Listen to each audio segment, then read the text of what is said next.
ഈ വലിയ വലിയ ജോലികൾക്ക് പോകുമ്പോഴല്ലേ കൂടുതൽ കൂടുതൽ ആധാരങ്ങളൊക്കെ ഉണ്ടാവുന്നത്. ഇനിയിപ്പോൾ വല്ല കൂലിപ്പണിക്കും പോകാൻ തീരുമാനിച്ചാൽ ആ പ്രശ്നമില്ലല്ലോ. ഞാൻ അങ്ങനെ എന്തെങ്കിലും ജോലിക്ക് പോയിക്കോളാം.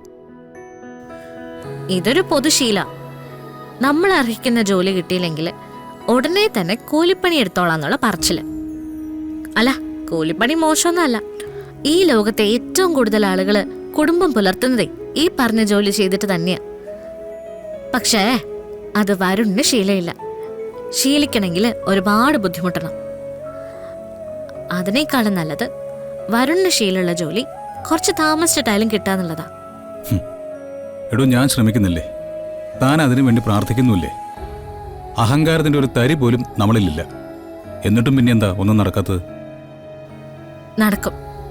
ഞാൻ പ്രാർത്ഥിക്കുന്ന കൃഷ്ണൻ വരുണിനെ കൈവിടില്ല. അതെനിക്ക് ഉറപ്പാ. ഇതാരാ ഈ നേരത്ത്? ഹലോ. ഹലോ, വരുൺ സാർ അല്ലേ? അതെ. സാർ, ഞാൻ SS ഗ്രൂപ്പ്സ് ഓഫ് കമ്പനീസിൽ നിന്ന് വിളിക്കുക. എൻ്റെ പേര് കാർത്തിക. അല്ല, എന്താ കാര്യം?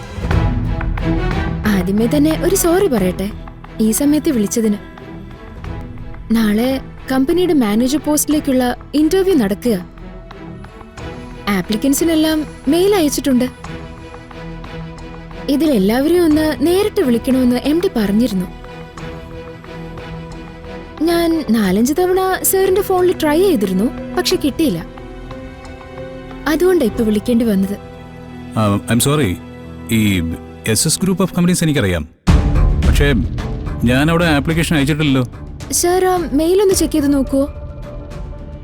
ബാക്കിയുള്ള ഡീറ്റെയിൽസ് ഒന്നും എനിക്കറിയില്ല. സാറിനെ വിളിക്കണമെന്ന് പറഞ്ഞു, ഞാൻ വിളിച്ചു. Okay sir, good night. ആ, ഓക്കെ, ഗുഡ് നൈറ്റ്. എന്താ വരൺ? ഈ SS ഗ്രൂപ്പ് ഓഫ് കമ്പനീസ് എനിക്കറിയാവുന്നൊരു കമ്പനിയാണ്. അത് നല്ല രീതിയിൽ മുന്നോട്ട് പോകുന്നുണ്ട്.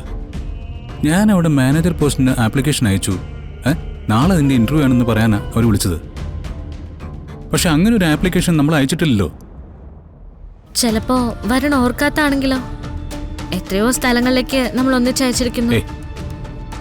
എടോ, പക്ഷെ അയച്ച എല്ലാ സ്ഥാപനങ്ങളും എനിക്ക് നല്ല ഓർമ്മയുണ്ട്. ഞാനേ ആ മെയിലൊന്ന് ചെക്ക് ചെയ്ത് നോക്കട്ടെ.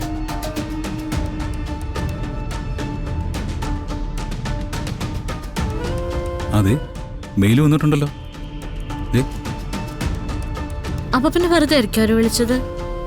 വരുൺ ആപ്ലിക്കേഷൻ അയച്ചിട്ടുണ്ടാവും. അത് മറന്നുപോയത് തന്നെയാവും. ഇപ്പൊ എങ്ങനെയുണ്ട്? ഞാൻ ഭഗവാന്റെ കാര്യം പറഞ്ഞ നാക്കെടുത്തില്ല. ഓർത്ത് വെക്കാത്തൊരു ജോലിക്ക് വിളിച്ചത് കണ്ടില്ലേ? അപ്പോ ഈ ജോലി കിട്ടുന്നാണോ മാഡത്തിന്റെ അഭിപ്രായം? ഈ ജോലി കിട്ടിയാ മതിന്ന് പറ. എന്താ കാര്യം എന്നറിയോ?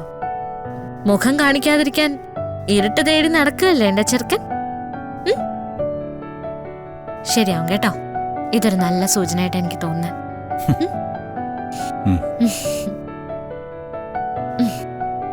വാ.